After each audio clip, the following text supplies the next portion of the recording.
Welcome back to What's Arty Noobs with General Disturbance. This is a T110E4 Tier 10 American turretless, what is it, turret? No, it is. It's a turreted tank destroyer, and it's located on the attacking spawn of Karelia Assault under the command of Awppenheimer. Battle started. 10 minutes to win the cap or kill all of the defenders. 2 marks of excellence on the barrel. Right, now T110E4 has a 750 Alpha 155mm gun, and it can only fire to, or the turret can only turn 90 degrees either side. It can't turn the full way round, and as you can, I think you can see the reason why is a big stack right at the back from the exhaust. It's only got 6 degrees of gun depression. That can be a bit of a problem. You come across an enemy on a ridge line, you're going to have to expose some of the vehicle. And if you can see the front of the vehicle, it's a bit like the E5. It's got that rounded appearance. It's almost like some of the Soviet tanks actually have that sort of rounded upper and lower plate. Eggshell-like, I'd say, is the word, I think, the term that's used. But you have to expose that if you're going to go over a ridgeline, and that means the enemy can perforate you.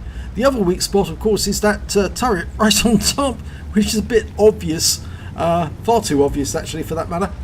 But okay, we've got some targets to shoot at. In fact, Awppenheimer's going straight into it. I think he's going to get past this E5 and start hitting the enemy. Well, one shell into the T69, he set him alight, and he's blown up. But he didn't get the arsonist because somebody else got the kill.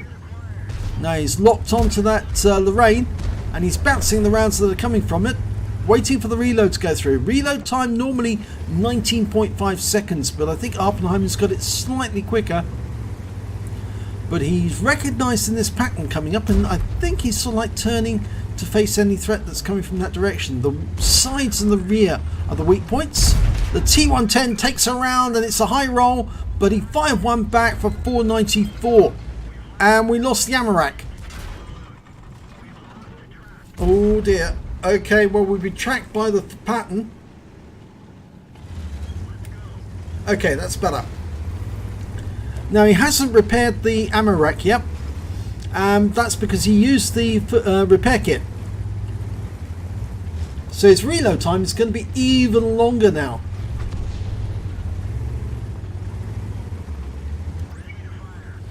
Locked onto the pattern.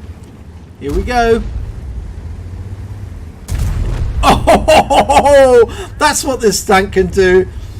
If you've got a vulnerable target around that corner and he's got anything less than 750, he is normally going to take a plastering, possibly be out of the game just like that.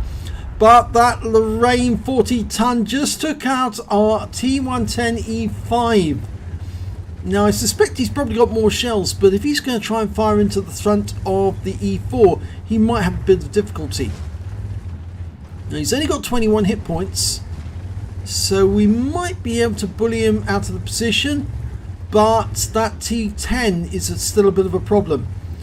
I reckon he's probably gonna, he's just checking around, what's my threats. You can see that batch at 12 ton off in the distance.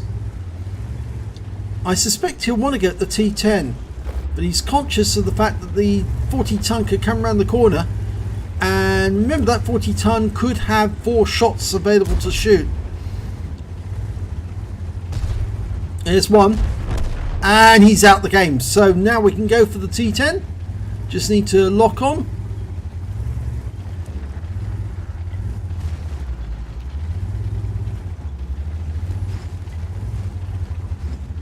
Got 2.3k of damage so far, and we fixed our repair our ammo rack. So Awppenheimer's ready to go, but he's not moving up just yet. Just needs to know where everyone is, what he's going to be doing. I think he's got the T10 in mind, but he's also conscious there's a T95 further up the map, and an E75 as well. Can he get shots on that Batchat? He fires around at him, but now he's got to wait for the long reload. T10's taking the opportunity to move behind the rock. He knows that Awppenheimer's going to be occupied, but Awppenheimer's locked on. Okay, I think we know what's going to happen next. It's good night Sierra for the T10.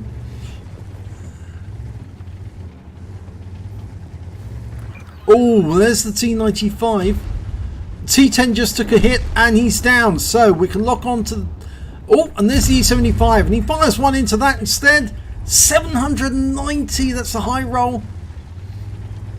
Now he can really work this corner and put shells into that T95. Almost ready to go. He needs to see the T95 first though. Just poke the corner just a bit, just to see. E75's moved into cover. I think he's going to try and use some of these wrecks for side scraping off. Or is he? Yes, he is, yep. Just moving a bit further back from the corner so the T95 couldn't see him. There's the E75, okay, right. DC, yes, he was seen. You have to assume you are seen anytime you think you might be. E75, roof of the tank. Yes! 798, another high roll. He's now up to 3.9k of damage. The T95 tries to shoot at him but misses. Okay, T95, he must be a bit worried now. Yep. 683, it's a low roll, but he didn't get a chance to fire back.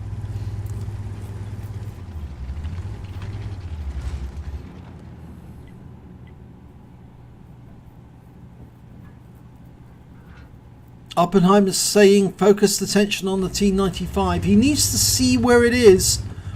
There's a T92 up there who could do the spotting for us. Okay, he spotted it, and the Arty's focusing on him as well. Here we go.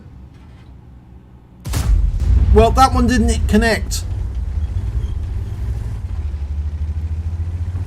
Well, the good news is Awppenheimer's got a chance now. T95's moved behind the rock, so he can't attack us at the moment. But if we can get close to him, then it'll make these shots more likely to hit home.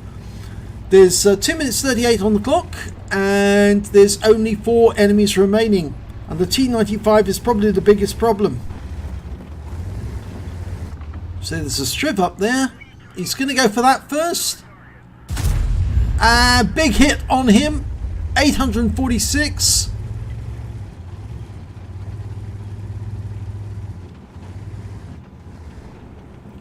So the remaining enemy tanks, they seem to be well over to the north. So it looks like we're going to have to go for a cap if we can get all 3 in. He fires one in, and this time round he gets the T95. 358, that's the 2-minute warning. They need to get to the cap. They're going to have to deal with that strip 103 first. Strip's gone below the ridge line so we can approach.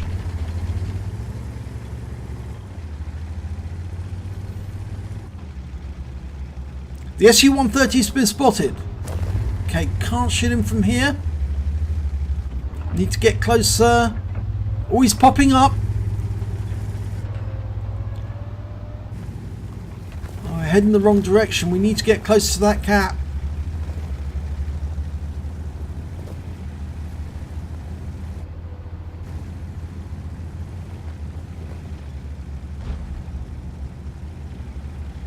There's plenty of rocks between us and that SU-130 at the moment, and that's what's causing the problem. We've got 1 minute 4 seconds left on the clock. The Type 5 Heavy's come up. He's going to try and interrupt a cap. We can put a round in to finish him off. And we do. So there's only 2 left to kill. They've got the Striv 103B and the SU-130 PM. And there's 42 seconds left. The T92 is going to try and deal with the Striv 103B. He's putting rounds into him, but of course his alpha damage is very, very low. He needs the sort of alpha that you get from the T110E4, and yes! Kills it! There's only one enemy remaining. It's the SU-130PM. We've got the guys in the cap, but it's only one in the cap, and it's going to take well longer than... and there's the T92 rushing to the cap as quickly as he can. 12 seconds, 10, 11, 9. They've got to kill this SU-130PM now. They did it! With 5 seconds left on the clock, they did it. And the clock's run out, but they don't need to worry because they have killed all the enemy team. Wow, that was close. Let's have a look at the end of battle stats. It's an ace tanker for Awppenheimer in the T110E4. He got a fighter badge, a duelist, a fire effect and a bruiser out of the minor medals. Out of the epics, he picked up the high caliber. He dealt the most damage in that battle overall. And the win rate for that game was 8,725.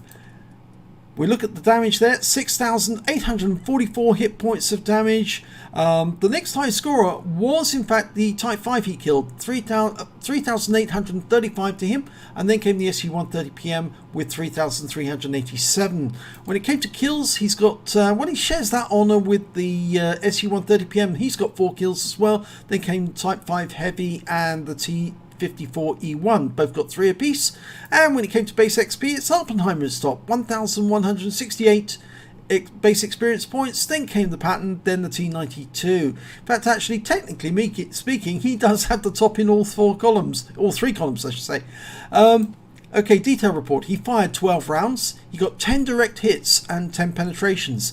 Damage of 6,844 hit points, of which 1,529 were at more than 300 meters. He received 5 hits from the enemy. 3 were penetrations, 2 non-penetrations, and block damage of 690 hit points in total.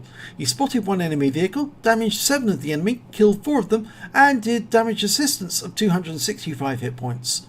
On a premium count, he earned 75,702 credits, but after repair and ammunition resupply, and he did use a lot of premium ammo, he actually ended up with a deficit, 5,670 credits. He got 2 bonds for getting the high caliber, tier 10, and 1,752 XP, and there was no multipliers, so that's all he took away. But 6.8k damage, and it was a recovery win, and technically speaking, it was right down to the wire. I mean, 5 seconds left on the clock. They had to kill that SU-130PM, and it's a good job that he dealt with that strip, because I don't think the T92 had the alpha damage to actually take that tank down by completing running around it, shooting it for 115 hit points at a time. The thing is that the fire rate on the T92 is very, very poor, and it just didn't have the DPM to take him out, and I'm sure that strip would have got him eventually. So it was a good job that Awppenheimer went round the corner, dealt with him, and then came over to try and deal with the SU-130. But good game. So ace tanker. Let's have a look, and we've got another Awppenheimer replay coming up very shortly. If you enjoyed this replay, please give it a like and do subscribe to our channel, and hopefully it'll be your replay that I'll be featuring in the next video.